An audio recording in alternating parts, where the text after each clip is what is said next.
Scene opens with a dramatic, fast-paced montage, a whispered conversation in the shadows, a disapproving glare from an older woman, two hands clasping tightly before being pulled apart, a young woman crying, a young man standing defiantly. Can a love born from hate ever survive?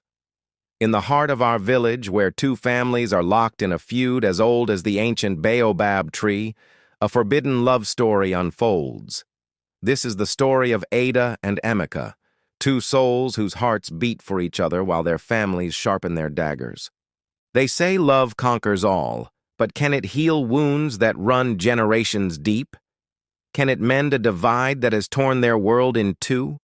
Stay with us as we journey into a tale of passion, betrayal, and a love that dares to defy everything. In the quiet corners of the village, away from the prying eyes of their feuding families, Ada and Emeka found their sanctuary. Their love was a secret garden, blooming amidst the thorns of a bitter, long-standing rivalry. The air they breathed was thick with the history of their family's animosity, a conflict so deep-rooted that no one even remembered its origin. Yet, when Ada's laughter met Emeka's gentle gaze, the world of hate simply melted away. Their meetings were clandestine, stolen moments under the silver glow of the moon or in the dense foliage of the forest, where the rustling leaves were their only audience.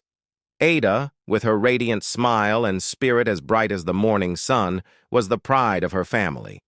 Emeka, strong and compassionate, was the heir to his. To their families, they were soldiers in an unspoken war. But to each other, they were just Ada and Emeka, two people who had found their other half in the most impossible of places.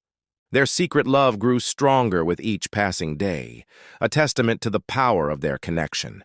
They'd share dreams of a future where their family names didn't matter, a future where they could walk hand in hand through the village market without fear or judgment. Emeka would bring Ada wildflowers, their vibrant colors a stark contrast to the dark cloud that hung over their lives. Ada would share stories, her voice a soothing melody that calmed the storm in Emeka's heart. Their love was pure, a beacon of hope in a world consumed by bitterness. But secrets, like shadows, cannot hide from the sun forever. The first crack in their secret world appeared when Ada's mother, Grace, discovered a small hand-carved wooden bird in Ada's room, a gift from Emeka. Grace's face, usually warm and kind, turned to stone. The love she had for her daughter warred with the deep-seated loyalty she held for her family, Sname. "Ada," she said, her voice a strained whisper, "you know who he is. You know what his family represents. This is a betrayal." Grace's words were like knives. She forbade Ada from ever seeing Emeka again. The household, once filled with warmth, became a prison. Grace's argument was laced with tales of past grievances, of hurts and betrayals that had defined their family's relationship with Emeka's. To her, this wasn't just about two young people in love. It was about honor, pride, and decades of unresolved pain. She pleaded with Ada, her eyes filled with a mother's fear. "They will destroy you, my child. Their family brings nothing but ruin." Heartbroken, Ada managed to send a message to Emeka. They met one last time at their secret spot, the weight of the world on their shoulders. Tears streamed down Ada's face as she recounted her mother's ultimatum. But Emeka, seeing her pain, refused to surrender. He took her hands in his grip firm and reassuring. "Ada, look at me," he said, his voice filled with unwavering resolve. "This is not the end. I will not let them tear us apart. Our love is stronger than their hate. I promise you, I will fight for us, for our future. I will find a way." His promise was a flicker of light in her encroaching darkness, a vow that he would brave the storm for her. Word of their forbidden romance began to leak into the village, carried on the whispers of the wind. Soon, the neighbors, who had long taken sides in the family feud, began to cast their judgments. Mocking glares followed Ada whenever she stepped outside. Groups of women would stop their chatter and stare, their whispers like the hissing of snakes. "Look at her," they'd murmur, "dancing with the enemy. Has she no shame?" The village, which was once her home, now felt like a gallery of hostile eyes. The mockery was relentless, a constant reminder of the impossible situation they were in. Emeka faced it too. Men who once greeted him with respect now turned their backs. The community that was supposed to be a source of support had become a chorus of condemnation. The weight of public opinion pressed down on them, adding another layer of despair to their struggle. Their love, once a private sanctuary, was now a public spectacle, a source of gossip and ridicule. The pressure reached a boiling point when Ada's father, a proud and unyielding man, decided to take matters into his own hands. Believing he could sever the bond by force, he arranged a marriage for Ada with a wealthy suitor from a neighboring village, a man she had never met. The announcement fell upon Ada like a death sentence. Her father's decision was final. He saw it not as an act of cruelty, but as a necessary step to protect his family's honor and save his daughter from a path he deemed destructive. "You will forget this boy," he declared, his voice leaving no room for argument. "You will marry a respectable man and bring honor to this family, not shame." The walls were closing in on Ada. Trapped and desperate, with the date of her arranged marriage looming, she felt she had only one choice. One moonless night, with her heart pounding in her chest, she packed a small bag and slipped out of her home. She ran. She ran through the familiar paths of the village, which now felt alien and hostile. She ran towards the forest, towards the only hope she had left, Emeka.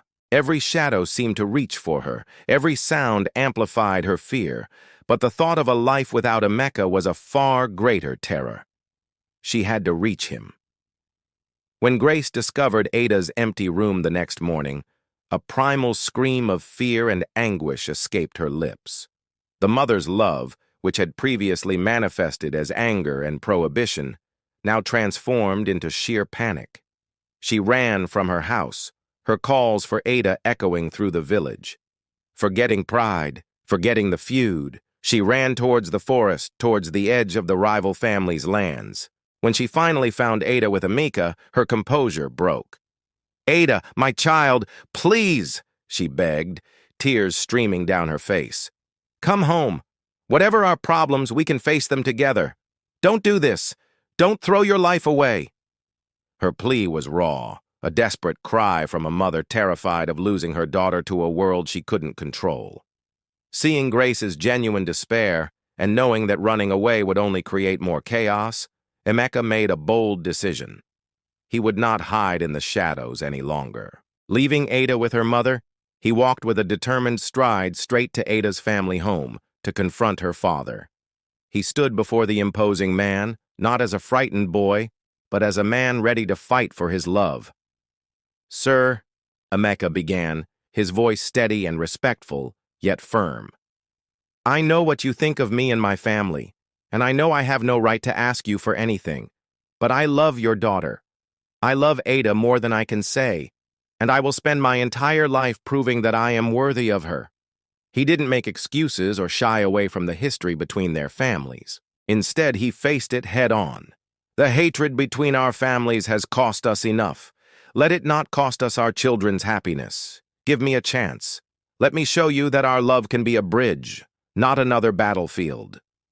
His words, spoken with courage and sincerity, hung in the tense air, a direct challenge to the old man's hardened heart. The confrontation was a turning point. Emeka's bravery had planted a seed of doubt in the village's narrative, but the wounds were deep. The story of Ada and Emeka became a living drama, a painful struggle playing out for all to see. Their love, once a secret, was now an open wound, exposed to the deep-seated resentments and unresolved pains of their families. Could Emeka's plea soften a heart hardened by years of bitterness? Could Grace's love for her daughter overcome her loyalty to family tradition? And could Ada and Amika's love, broken and battered by the storm of their family's war, truly find a way to heal the very divide that sought to destroy it? Their journey was far from over.